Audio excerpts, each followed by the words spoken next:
Bom, turma 1001, eu trouxe aqui um complemento para nossa aula dos verbos modais, ok? A gente viu lá na planilha todos aqueles verbos modais, né? Can, could, may, must, might, should, ought, shall, call e mustn't. Sendo que a gente tem dois verbos que se chamam verbos semimodais, que também são muito importantes no estudo do inglês. Por que eles podem ser chamados de semimodais? Porque eles são formados por uma combinação de palavras, ou seja, eles são formados por uma expressão.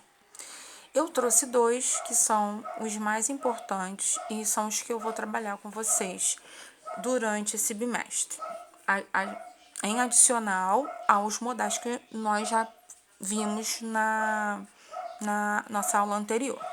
Então, é o be able to, é uma expressão, né, que em algumas circunstâncias pode ser considerada o sinônimo do can e pode ser usada no presente, no passado ou no futuro, flexionando-se o verbo to be, porque aqui, ó, be able to. Então, traduzindo-se, o be able to equivale ao que? A fazer algo, conseguir, ser capaz de fazer algo ou poder fazer algo. Então, alguns exemplos aqui. We won't be able to catch the 9 o'clock train. Nós não conseguiremos pegar o trem das 9.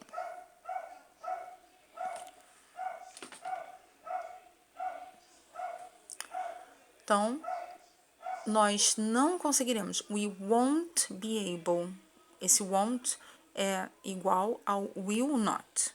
Não conseguiremos. Futuro, ok? Aqui, they haven't been able to help this time.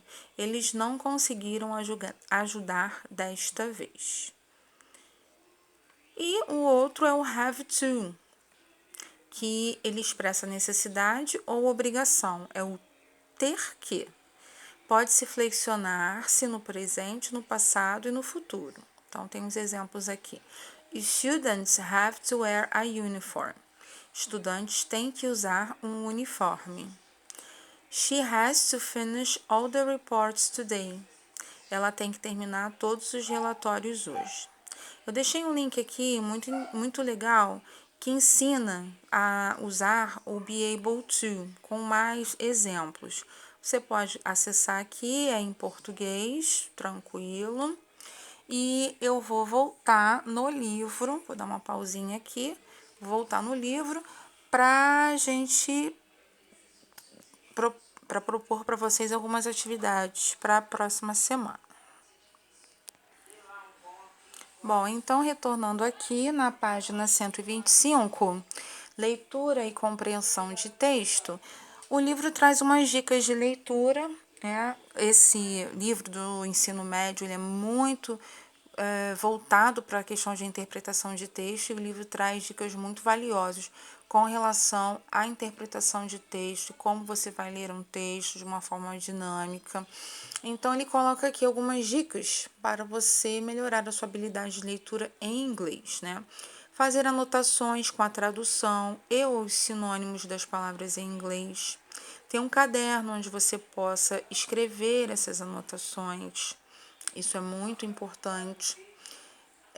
Ele recomenda também, especialista em biblioteconomia, John Miedemann, ele recomenda a leitura de 30 a 45 minutos diários, sem distrações tecnológicas, para que o cérebro possa recuperar a capacidade de realizar uma leitura linear e diminuir o estresse e aumentar a concentração.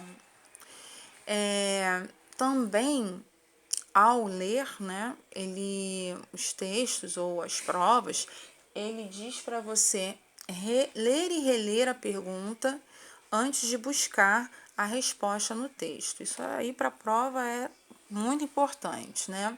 E identificar as classes gramaticais, como verbos, pronomes, advérbios, conectivos, adjetivos, preposições, expressões idiomáticas, phrasal verbs, falsos cognatos, tudo que vai ajudar você a reconhecer as palavras em um texto, ok? E também ele fala sobre a localização de informações específicas, né? Pode haver nessas provas dissertativas tópicos em que você tem que localizar uma informação específica. Então, copiar esse trecho dessa informação específica correspondente àquela questão, né? E em algumas questões dissertativas, apenas delimitar a resposta no texto pode não ser suficiente. E aí você vai precisar elaborar uma resposta com base nas informações que você leu no texto. E como eu sempre falo, adquirir o vocabulário, usar o dicionário, procurar fazer a tradução do texto, usar nesse momento que vocês estão começando o tradutor, não tem problema, mas ter familiaridade com as palavras em inglês, né? E eu falei lá em cima sobre os falsos cognatos. Que são esses falsos cognatos? São chamados de false friends. São palavras que se assemelham na escrita em inglês e português, mas elas têm significados diferentes. Isso nos textos derruba muito os alunos. Porque você acha que a palavra é uma coisa, mas ela é outra. Então, aqui alguns exemplos. Ó. Fabric, parece que é fábrica, mas fabric é tecido e fábrica se chama factory. E essa é clássica aqui, pull and push. Push parece puxar, mas quer dizer empurrar. E puxar é pull, que parece pular, né? E existem também as palavras cognatas. Elas se assemelham ou são iguais na grafia, em inglês e em português, têm o mesmo significado em ambos os idiomas. Então, elas não são falsas cognatas, são palavras cognatas mesmo.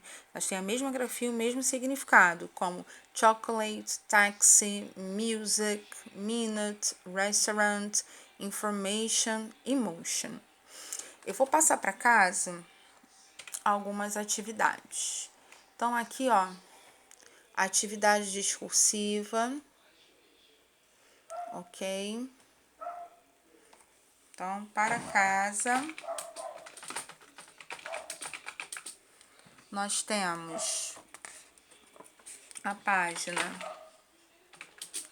126,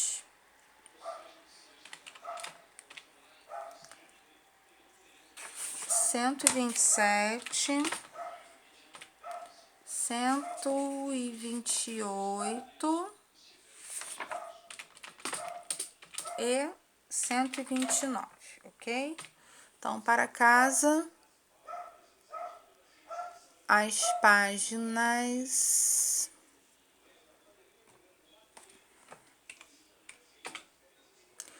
para casa, páginas 126, 127, 128 e 129.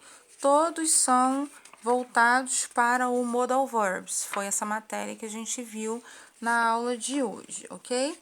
Na aula que vem eu vou trazer a correção e a gente vai continuar com algumas outras atividades, fazendo as questões em conjunto, beleza? Então, essa foi a nossa aula de hoje.